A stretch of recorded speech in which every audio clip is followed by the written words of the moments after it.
ठीक है। अब हमको क्या करना है कि ये जो हमने जितने भी मटेरियल्स पढ़े हुए हैं, मैग्नेटिक मटेरियल, इनके लिए ये ग्राफ याद रखना है, 1/xi और टेम्परेचर के बीच का। ठीक है, ये इस तरीके से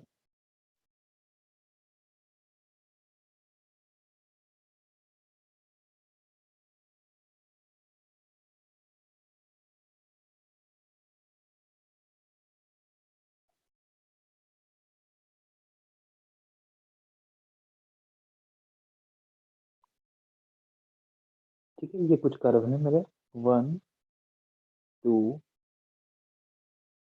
और हमारा 3 4 5। ठीक है, ये मैंने कर्व दे दिए। इस कर्व में जो पहला वाला है, ठीक है, ये रिप्रेजेंट कर रहा है डायामैग्नेटिक को। ठीक है, डायामैग्नेटिक के लिए क्या होता है, नेगेटिव होता है। ठीक है, एक्साई की वैल्यू और इंडिपेंडेंट ऑफ टेम्परेचर है।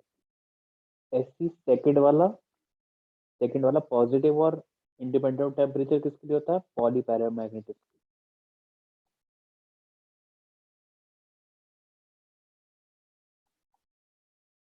ठीक है। अच्छा, फोर्थ वाला है हमारा पैरामैग्नेटिक। ठीक है, क्योंकि इसके लिए एक्साई की वैल्यू कितनी होती है, C/T। ठीक है, अगर इसमें 1/C करें तो यहाँ पर ऑरिजिन से पास होगा, कोई भी इंटरसेप्ट नहीं होगा। यहाँ पर ये जो है फिफ्थ वाला जो है हमारा, ये फेरो के लिए, फेरोमैग्नेटिक मटेरियल के लिए। और थर्ड वाला जो है, इसका इंटरसेप्ट मुझे नेगेटिव में मिलेगा, ये होता है हमारा एंटी फेरो।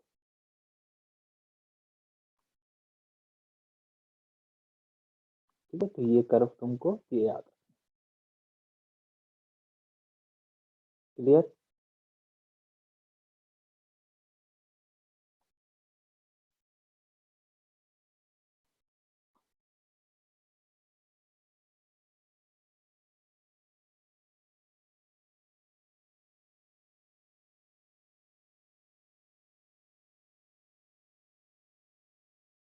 ठीक है, अब आ जाते हैं थोड़ा, इसका लास्ट टॉपिक जो है हमारा ओवरव्यू, उसको भी देख लेते हैं, सुपर कंडक्टिविटी।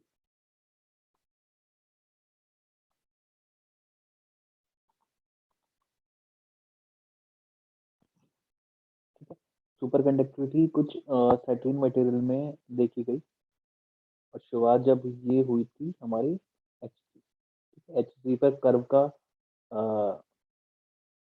ग्राफ प्लॉट हो रहा था, जिसपे रेजिस्टिविटी और टेम्परेचर पर। तो देखा गया कि ये रेजिस्टिविटी क्या होती थी, टेम्परेचर के साथ डिक्रीज हो रही थी। और जब बिल्कुल लोअर टेम्परेचर पर लाया गया तो एक टेम्परेचर ऐसा आया कि उस टेम्परेचर के बाद, ठीक है, टेम्परेचर ऐसा आया कि उस टेम्परेचर के बाद सडनली क्या हो गई थी, ये जीरो हो गई। ठीक है, रेजिस्टिविटी क्या हो गई थी, जीरो हो गई थी। यानी कि ये क्या हो गई थी, इस तरीके से कंडक्टिविटी इनफाइनाइट पहुंची, वेरी हाई कंडक्टिविटी हुई थी, जिसको कहते हैं फिनोमेना को सुपर कंडक्टिविटी। ठीक है, और जिन मटेरियल्स में पाई जाती है, ठीक, उन मटेरियल को क्या कहते हैं, सुपर कंडक्टर कहते हैं। तो ये दो, इसकी जो प्रॉपर्टी होती है, दो प्रॉपर्टी की वजह से ये पहचानी जाती है। तो जीरो रेजिस्टिविटी, ठीक है, रोज जीरो हो गया था बिलो।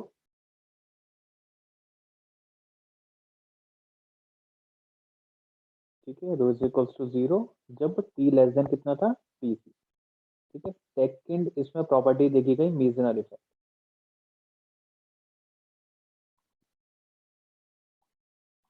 ठीक है, मीजनर इफेक्ट क्या था, कि जब हम किसी मटेरियल को, ठीक है, उस सब्सटेंस को मैग्नेटिक फील्ड में रख रहे थे, अभी क्या था, टेम्परेचर ग्रेटर देन टीसी था। ठीक है, तो उस केस में मैग्नेटिक फील्ड लाइंस क्या इसको क्रॉस कर रही थी। लेकिन जब लेस देन क्रिटिकल टेम्परेचर से जो टेम्परेचर था वो क्या किया गया, हमारा क्रिटिकल टेम्परेचर से कम किया गया, तो ये जो मटेरियल था, ये क्या कर रहा था, ये इसको बाईपास करने लग गया। ठीक है, मैग्नेटिक फील्ड लाइन क्या करने लगी थी, इसको पास करने लग गई थी। इसके अंदर मैग्नेटिक फील्ड कितनी थी, 0।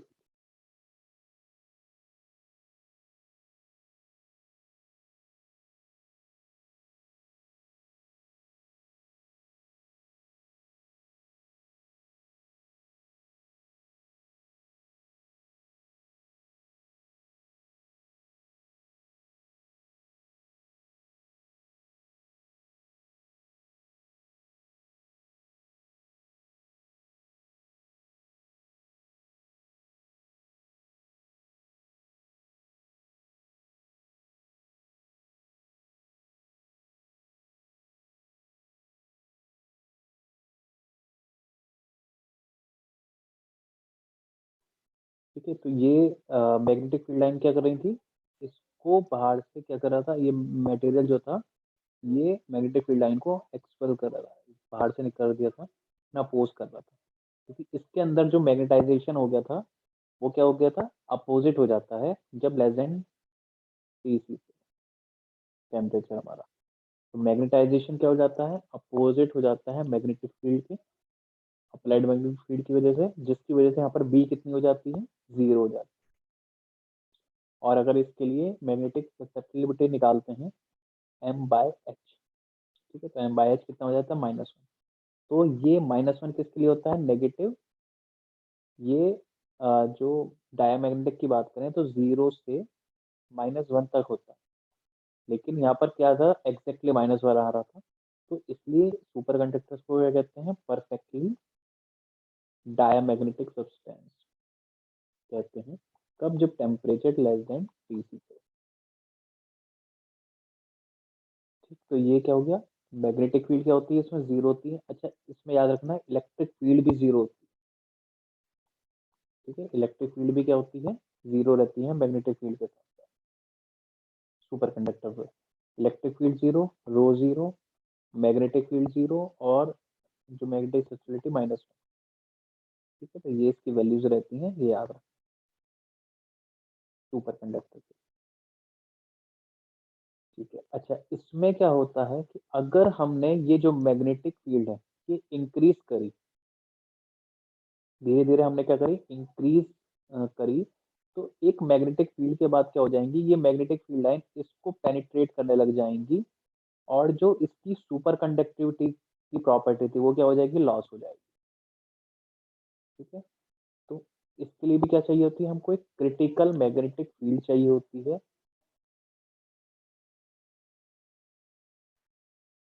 ठीक है, जिसको कहते हैं क्रिटिकल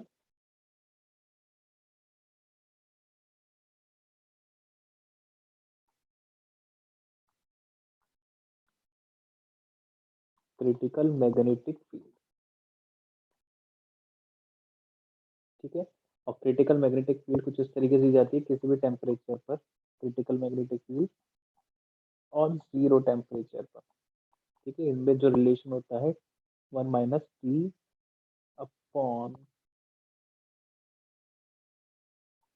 T/Tc का स्क्वायर।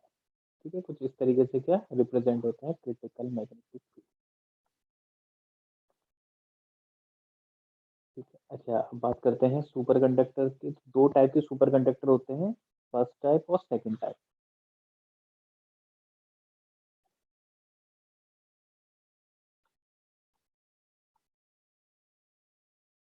ठीक है, टाइप्स ऑफ सुपर कंडक्टर में फर्स्ट टाइप और सेकंड टाइप। फर्स्ट टाइप की बात करें तो फर्स्ट टाइप के लिए जो ग्राफ कुछ इस तरीके से होता है, -M और H के बीच में क्या होती है, शार्प ट्रांसमिशन होती है। ठीक है, यानी कि इधर क्या रहता है, ये मैग्नेटिक फील्ड अच्छी की वजह। ठीक है, इसके बाद क्या हो जाती है, मैग्नेटाइजेशन 0 हो जाती है, क्रिटिकल मैग्नेटिक फील्ड, यानी कि इससे लेस देन में क्या रहता है, सुपर कंडक्टिंग स्टेट रहती है। और जैसे ही क्रिटिकल मैग्नेटिक फील्ड को क्रॉस करती है मैग्नेटिक फील्ड, तो ये नॉर्मल स्टेट में कन्वर्ट हो जाता है, यानी कि मैग्नेटाइजेशन 0 हो जाती है।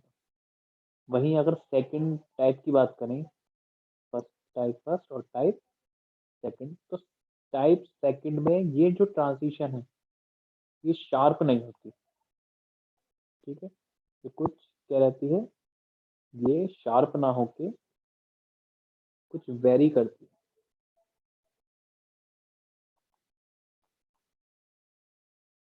इसके लिए दो क्रिटिकल फील्ड एग्जिस्ट करती हैं, Hc1, ठीक है, और Hc2।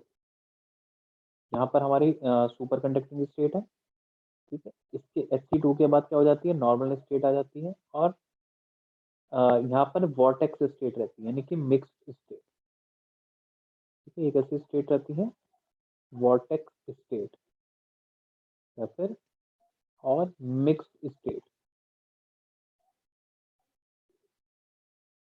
ठीक है।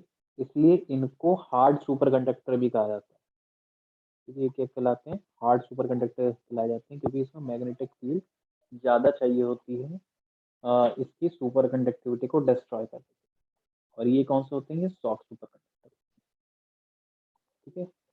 सॉफ्ट सुपर कंडक्टर कहाँ का यूज होते हैं, हमारे इलेक्ट्रोमैग्नेट्स बनाने में, और hard super conductor permanent magnets बनाने में ये,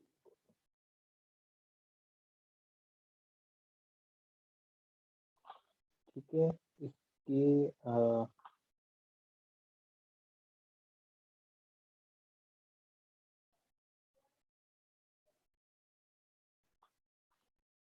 और तुम ये याद रख सकते हो, अच्छा इसमें बीसीएस थ्योरी याद रखना, बीसीएस थ्योरी से कुछ पॉइंट है,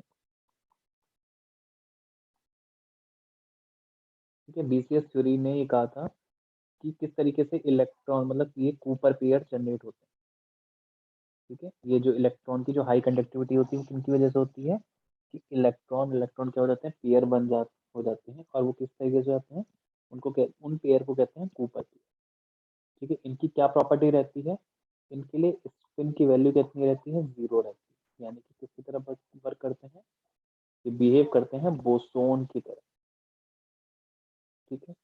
और इसमें जो एनर्जी बैंड गैप होता है,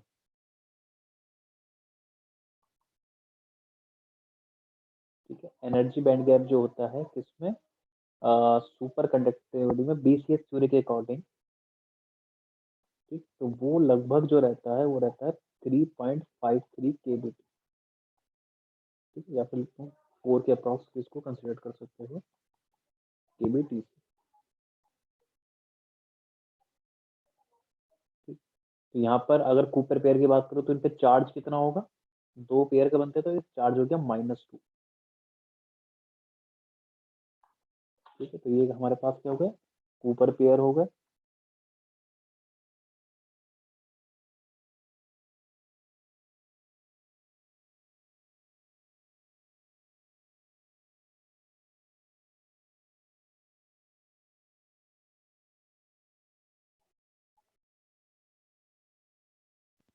तो ये तुम्हारा बेसिक था थोड़ा बहुत इसमें,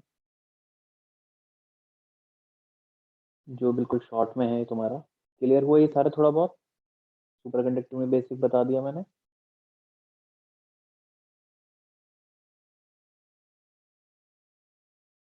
ठीक, इस पे अब थोड़े क्वेश्चन देख लेते हैं, तो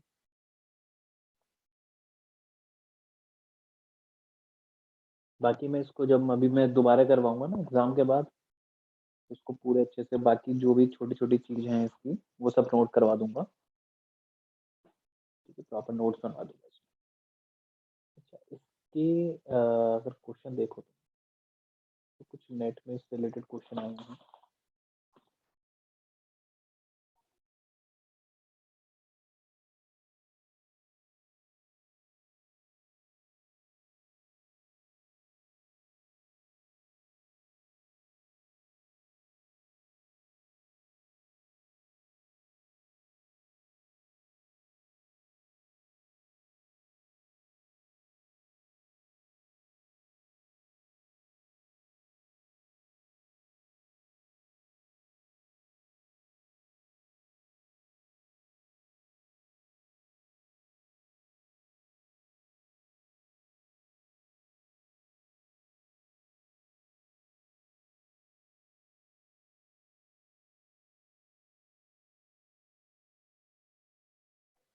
ठीक है, इसमें ये क्वेश्चन अभी रिसेंटली जो अभी हुआ था, ये शायर का, ये शायर में लास्ट कब हुआ था? जून में हुआ था ना? नहीं, दिसंबर में।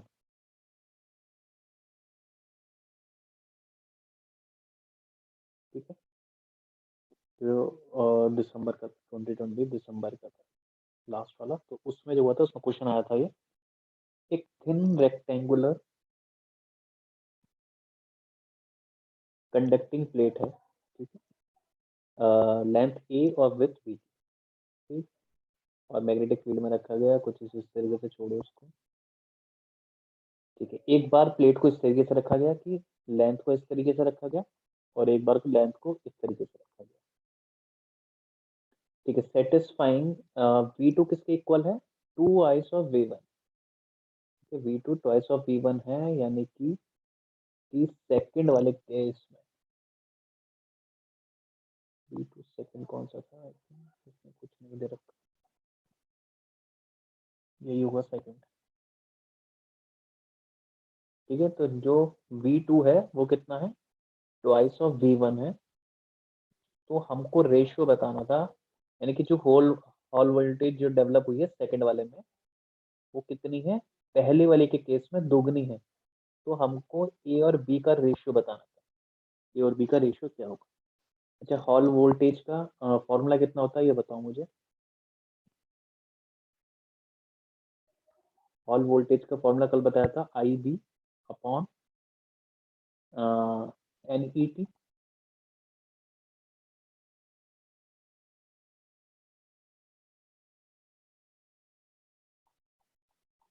ठीक है, अच्छा यहाँ पर आई एन ई टी, ये बी सेम है, ये नंबर ऑफ चार इलेक्ट्रॉन सब सेम होंगे। थिकनेस, थिकनेस यहाँ डिफरेंट करें, यहाँ पर थिकनेस कितनी है पहले वाले केस में?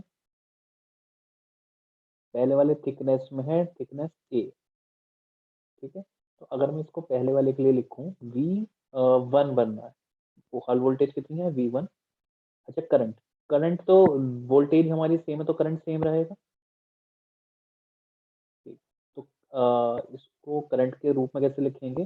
Current V is equals to I R, V is equals to I R, और आर यहाँ पर डिफर होगा। आर को किस तरीके से चेंज कर सकते हैं?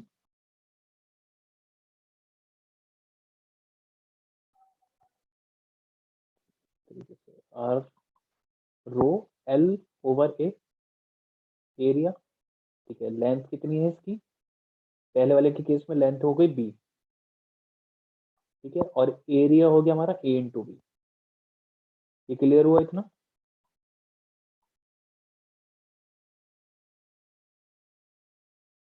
ये बी वन के लिए पहली वाली के लिए समझ में आया? करंट आई वन मैंने मान लिया इसको। तो अगर मैं यहाँ से बी से बी कैंसिल करूँ, आई वन की वैल्यू निकाल दूँ, तो कितनी आ जाएगी? A B upon rho. Clear हुआ? अब ये आई की वैल्यू कहाँ रख दूँ मैं? इस वाले इक्वेशन में पुट कर दूँ। तो ए बी, बी अपॉन,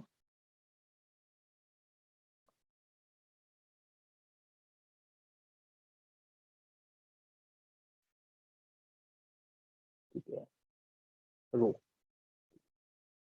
रो हमारे रो, और ये आ जाएगी,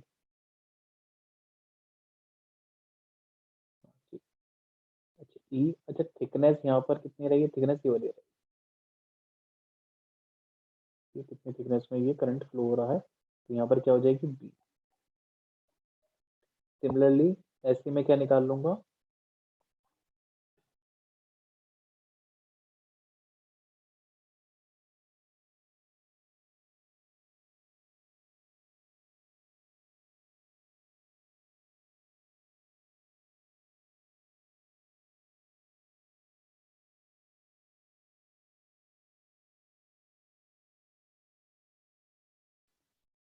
सिमिलरली बी टू की वैल्यू निकाल लो।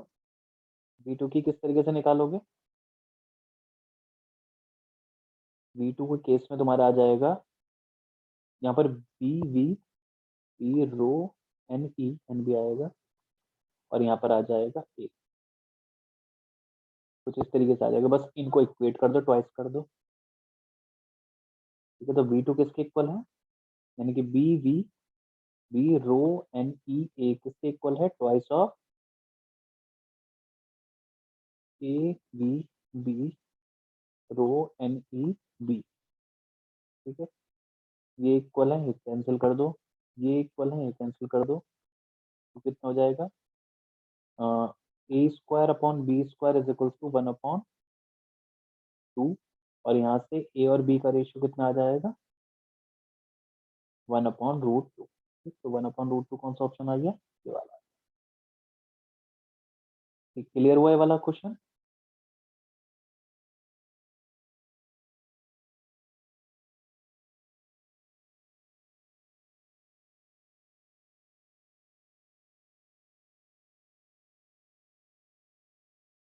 क्लियर हुआ, वॉइस आ रही है ना।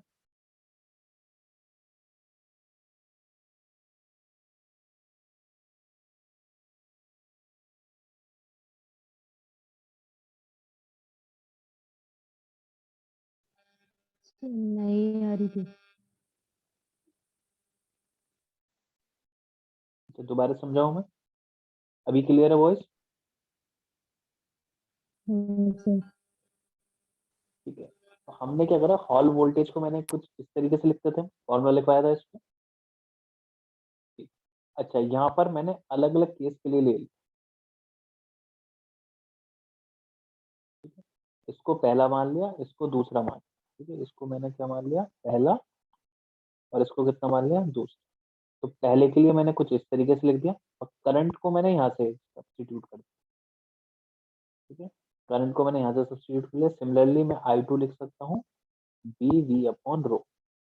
इसको मैंने यहाँ पुट करा तो V1 मिल गया, और इसको यहाँ पुट करा तो V2 मिल गया। बट जो मेरा यहाँ रिलेशन है वो सेटिस्फाई कर दिया, V2 is equals to twice of V1। ये इन दोनों में पुट कर दिया, और मैंने यहाँ पर रेशियो निकाल लिया ए और बी। क्लियर हुआ है।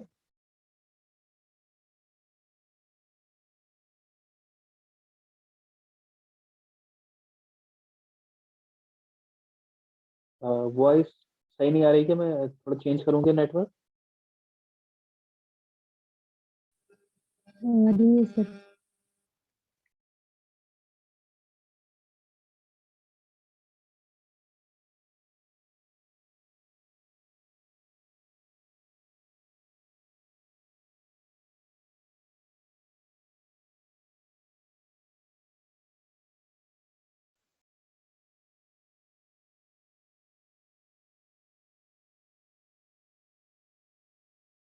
ठीक है, अब थोड़ा क्लियर आया होगा।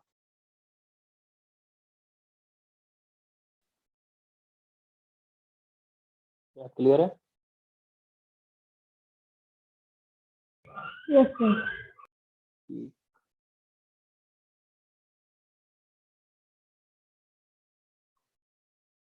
तो ये देखो, ये 19 के जून का क्वेश्चन,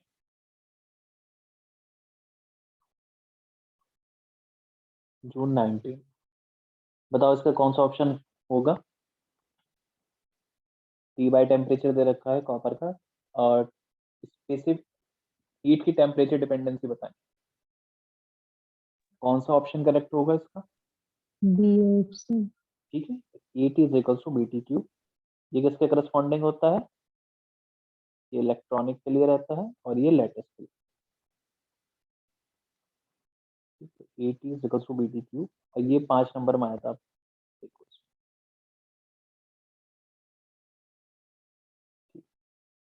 ये वाला क्वेश्चन देखो,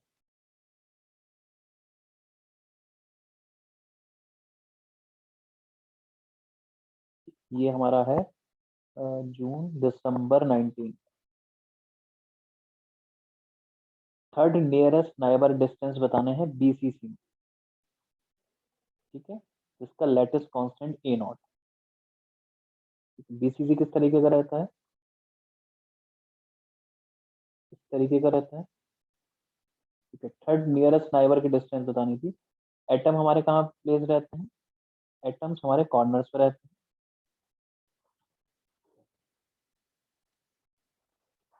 ये ठीक, ये एटम हो गया, एक ये एटम हो गया, एक ये एटम, एक ये एटम हो गया,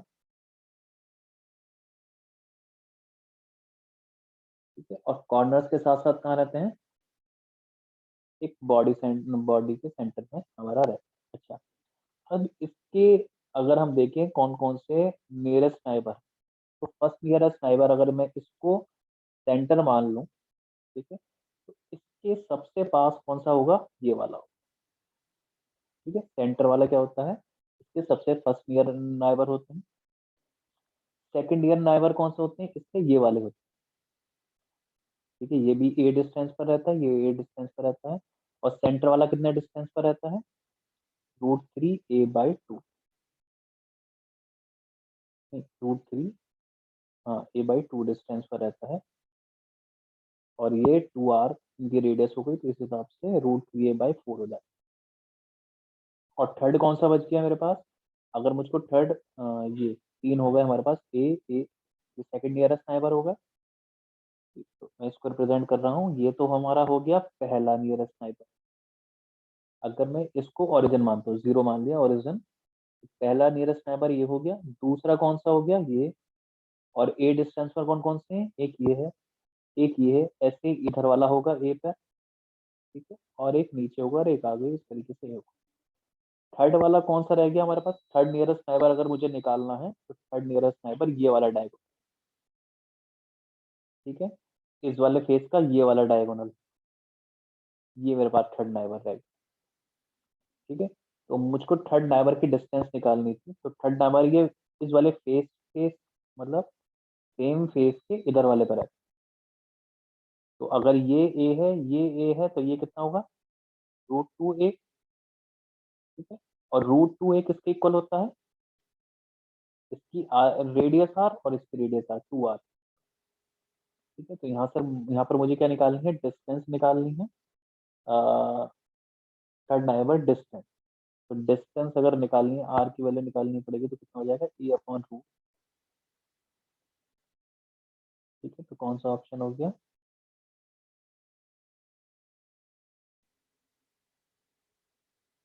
E/√2।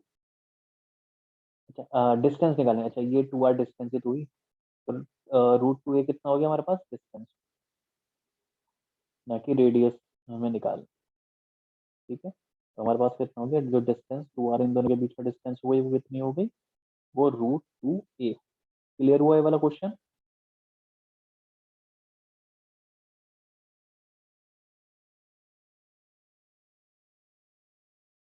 ठीक है, और क्वेश्चन देखो इस पे किस तरीके से आए हुए थे,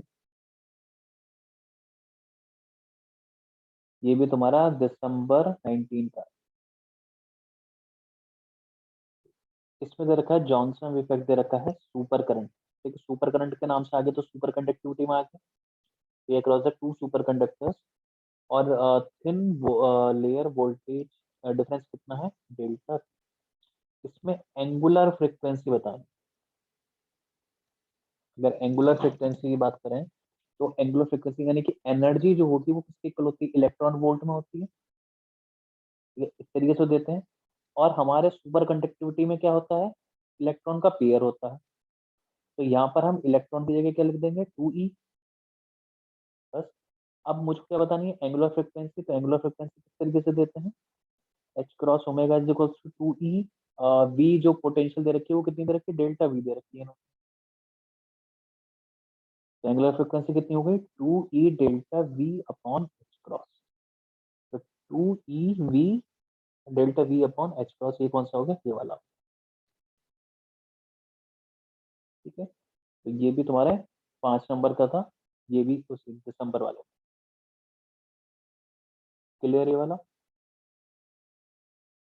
अच्छा, उसी में देखो, एक तो ये वाला आ गया तुम्हारा 5 नंबर का, उसी दिसंबर में आया था, एक ये वाला आया था 5 नंबर का, और एक ये आया था, ये देखो, ये भी बहुत इजी है। आर एच कॉफिशियंट इस तरीके से बताया था, हॉल कॉफिशियंट, इसमें दिया हुआ है कि सेमीकंडक्टर का कुछ इस टाइप से दिया होता है फॉर्मूला, इन्होंने ऑलरेडी फॉर्मूला दे दिया।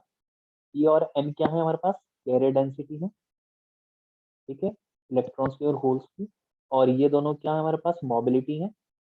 अब हमको ये किसके लिए, पी टाइप सेमीकंडक्टर के लिए बनाना है। होल यहाँ पर मोबिलिटी क्या है, गिवन है ये हमें वैसे भी पता होती है, मोबिलिटी होल्स की क्या रखती है, इलेक्ट्रॉन से कम। Which type of graph best describes the variation of Hall coefficient with temperature? अच्छा, हॉल कोफिशिएंट बताओ, आर एच ई टाइप के लिए पॉजिटिव होता है, नेगेटिव होता है, ये बता दो मुझे।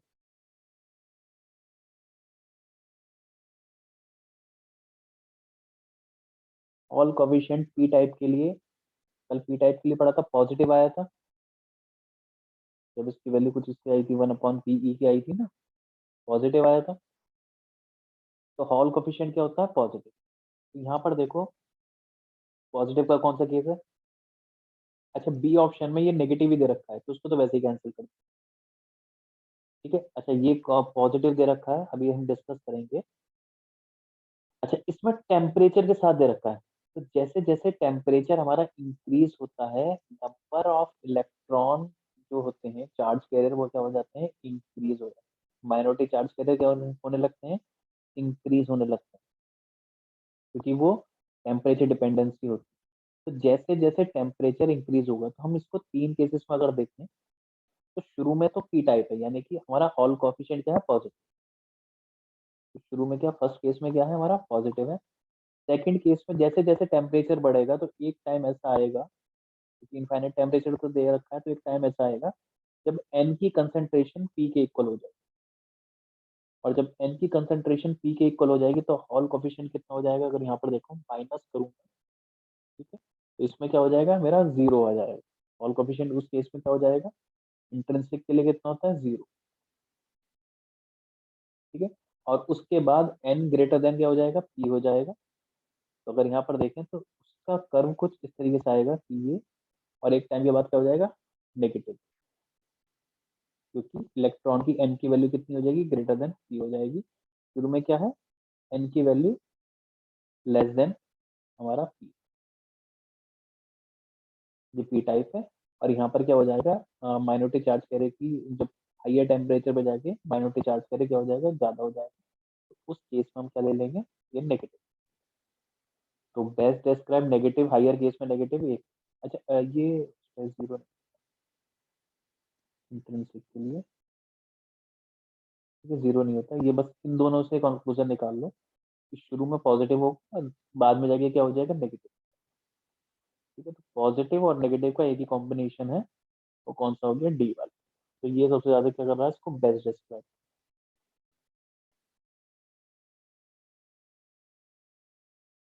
ठीक, क्लियर। तो ये भी पांच, तो ये देखो कि पांच पांच पांच 15 नंबर यहाँ से अगर थोड़ा बहुत बेसिक भी हम पढ़ के गए सॉलिड का, तो यहाँ से चांसेस होती हैं क्वेश्चन को हिट कर। ठीक है, एक ये क्वेश्चन देखो, ये कब आया था, अच्छा ये रिसेंटली आया था, जून 2020 में जो हमारा हुआ था, दिसंबर 20 एग्जाम जो हुआ था उसमें आया था। एक लैटिस है जिसके यूनिट वेक्टर कुछ इस तरीके से गिर, ठीक है, स्पेसिंग कितनी दे रखी है उसकी, ये दे रखी है, ठीक है। तो डी एच के एल निकालने थे, इंटरप्लेनर स्पेसिंग बताना था। तो इंटरप्लेनर स्पेसिंग किस तरीके से हो जाएगा,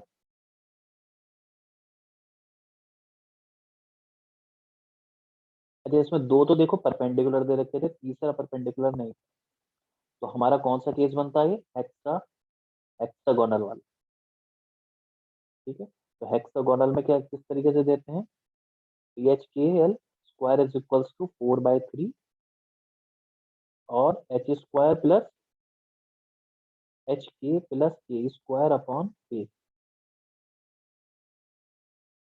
ठीक है। अच्छा A square sorry, plus L square by C square, कुछ इस तरीके से हम क्या देते हैं हेक्सागोनल में। तो हेक्सागोनल के लिए एच के एल की वैल्यू, इसमें एच के एल की वैल्यू कितनी दे रखी है, 100। तो अगर मैं यहाँ पर पुट करूँ 100, तो यहाँ पर ये वन ही आएगा, ये जीरो प्लस जीरो ए स्क्वायर, और एल की वैल्यू जीरो, तो यहाँ पर डी एच के एल की वैल्यू कितनी हो जाएगी, 4/3 ए, ठीक है।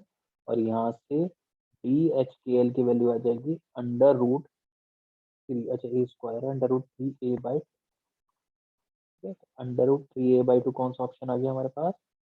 ये पहला ऑप्शन। क्लियर हुआ, समझ में आ गया? सही। सर हेक्सागोनल कैसे लिया? क्या चीज? हेक्सागोनल कैसे लिया? इसमें देखो ये अलग अलग वो है ना, ये लेंथ इनकी, ये अलग डायरेक्शन में, ये परपेंडिकुलर हो गई दो, तीसरी परपेंडिकुलर नहीं है। ठीक है, तो दो ही केस बताए थे मैंने DHKL के। एक तो जब alpha is equals to beta is equals to gamma is equals to 90 degree हो, तो वो वाला केस तो नहीं आ रहा यहाँ पर। जो ये सेकंड वाला है किसी और डायरेक्शन। ठीक है, यहाँ पर क्या होना चाहिए था? जे होना चाहिए था। अगर जे होता तो हम पहला वाला फॉर्मूला लगाते इसमें DHKL। ठीक है, तो जब ABCD इक्वल होते हैं लेकिन एंगल इक्वल, अगर इसका तुम मॉड निकालोगे तो इसका भी ए ही आए। ठीक है, लेकिन ये इक्वल नहीं, ये वाली कंडीशन सेटिस्फाई नहीं करता है, तो ये कौन सा हो गया? Hexagonal close bracket. ठीक है, yes sir.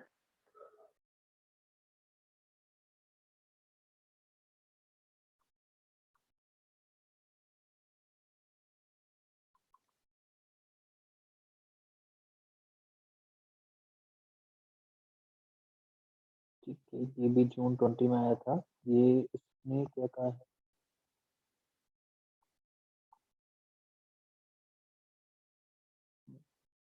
Two dimensional solid crystal है, स्क्वायर मोनोटॉमिक लैटिस है, लैटिस कांस्टेंट जिसका ए है, कंट्रीब्यूटिंग इंटीजर में the minimum number of electrons बताना, यानी कि एन की वैल्यू बतानी है। दैट मच द फ्री, पहले तो दे रखा है टू डायमेंशनल, 2D की बात कर रहे हैं। ठीक है, Fermi circle at zero temperature enclose the first Brillouin zone. जो फर्स्ट बिलियनिंग जोन होता है वो इस तरीके से याद रखना, फर्स्ट बिलियनिंग जोन का जो वो स्क्वायर शेप में रहता है, ये फर्स्ट बिलियनिंग रहता है। सेकंड वाला कुछ इस तरीके से रहता है। ठीक है, यहाँ पर फर्स्ट बिलियनिंग जोन दे रखा है, तो इसकी जो ये लेंथ जो रहती है वो कितनी रहती है? पाई बाई ए, इसकी -पाई बाई ए, क्योंकि यहाँ पर लेटेस्ट कांस्टेंट कितना दे रखा है, यहाँ पर जो भी दिया होता वो रख देता। यहाँ पर ए दिया है तो यहाँ पर पाई बाई। ठीक है, ये हमारे पास क्या दे दिया इसमें? ये first Brillouin zone, second बिलियनिंग zone के पॉइंट जो रहते हैं ये 2 पाई ए होता है। यहाँ पर केवल हमारे पास फर्स्ट बिलियनिंग जोन की बात कर रहे हैं, तो उसी पे बात करेंगे।